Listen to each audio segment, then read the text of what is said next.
মই তাত যি দেখিছোঁ যে তাত আচলতে বহু মানুহে আৱেগিক হৈ পেলাই বা ছ'চিয়েল মিডিয়াৰ জৰিয়তে আক্ৰান্ত হৈ পেলাই গৌৰৱ গগৈক ভোটদান কৰিছে, কংগ্ৰেছক ভোটদান কৰা নাই। সেই সমষ্টিটোত কংগ্ৰেছ জয়লাভ কৰা নাই।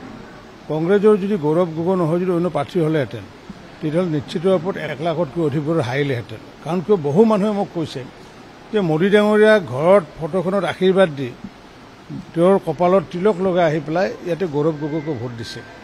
ঠিক তেনেকৈ আমি দেখিছোঁ অনলাইন যিবোৰ ভোট আহিছে, অনলাইন ভোট সাধাৰণতে আমি জানো যে আমাৰ যিসমূহ ডিফেন্সৰ মানুহসমূহ ভোট দিছে তাতো দেখিছোঁ তাত তেওঁ মানে 60% ভোট পাইছে। তাৰপিছত দেখিছোঁ যিবোৰ ৱেব ভোট যিহেতু সাধাৰণতে নিৰ্বাচনৰ সময়ত সিদ্ধান্ত লয়, তেওঁলোকে কোনো ধৰণৰ পাৰ্টি নকৰে, দলত জড়িত নহয়। গতিকে মানুহৰ এটা ৱেব ভোট আছিলে কি যে গৌৰৱ গগৈক জিকাব লাগে, গতিকে গৌৰৱ গগৈক মানে ভোটটো প্ৰদান কৰিছে। গতিকে এইবাৰ যিহেতু লোকসভাত তেওঁ প্ৰদান কৰিছে গৌৰৱ গগৈক ভোট, গতিকে মানুহে যদি ভাবি আছে কংগ্ৰেছক ভোট দিয়া বুলি সেইটো ভ্ৰান্ত ধাৰণা। মই তাত যি দেখিছোঁ যে তাত আচলতে বহু মানুহে আৱেগিক হৈ পেলাই বা ছ'চিয়েল মিডিয়াৰ জৰিয়তে আক্ৰান্ত হৈ পেলাই গৌৰৱ গগৈক ভোটদান কৰিছে, কংগ্ৰেছক ভোটদান কৰা নাই। সেই সমষ্টিটোত কংগ্ৰেছ জয়লাভ কৰা নাই। কংগ্ৰেছৰ যদি গৌৰৱ গগৈ নহয় যদি অন্য প্ৰাৰ্থী হ'লেহেঁতেন তেতিয়াহ'লে নিশ্চিত ওপৰত 1 লাখতকৈ অধিক ভোট হাৰিলেহেঁতেন। কাৰণ কিয় বহু মানুহে মোক কৈছে যে মোদী ডাঙৰীয়া ঘৰত ফটোখনত আশীৰ্বাদ দি তেওঁৰ কপালত তিলক লগাই আহি পেলাই ইয়াতে গৌৰৱ গগৈক ভোট দিছে। ঠিক তেনেকৈ আমি দেখিছোঁ অনলাইন যিবোৰ ভোট আহিছে, অনলাইন ভোট সাধাৰণতে আমি জানো যে আমাৰ যিসমূহ ডিফেন্সৰ মানুহসমূহ ভোট দিছে তাতো দেখিছোঁ তাত তেওঁ মানে 60% ভোট পাইছে।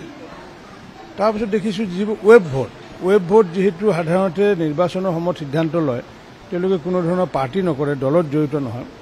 গতিকে মানুহৰ এটা ৱেব ভোট আছিলে কি যে গৌৰৱ গগৈক জিকাব লাগে, গতিকে গৌৰৱ গগৈক মানে ভোটটো প্ৰদান কৰিছে।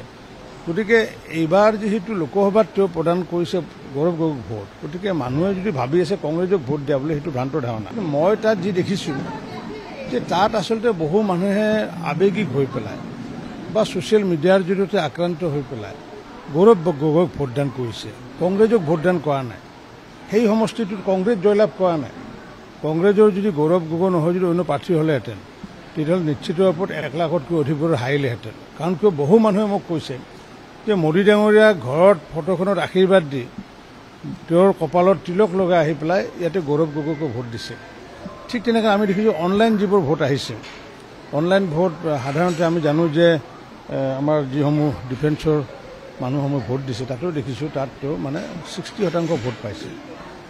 তাৰপিছত দেখিছোঁ যিবোৰ ৱেব ভোট যিহেতু সাধাৰণতে নিৰ্বাচনৰ সময়ত সিদ্ধান্ত লয়, তেওঁলোকে কোনো ধৰণৰ পাৰ্টি নকৰে, দলত জড়িত নহয়।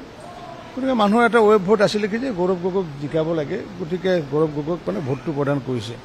গতিকে এইবাৰ যিহেতু লোকসভাত তেওঁ প্ৰদান কৰিছে গৌৰৱ গগৈক ভোট, গতিকে মানুহে যদি ভাবি আছে কংগ্ৰেছক ভোট দিয়া বুলি সেইটো ভ্ৰান্ত ধাৰণা।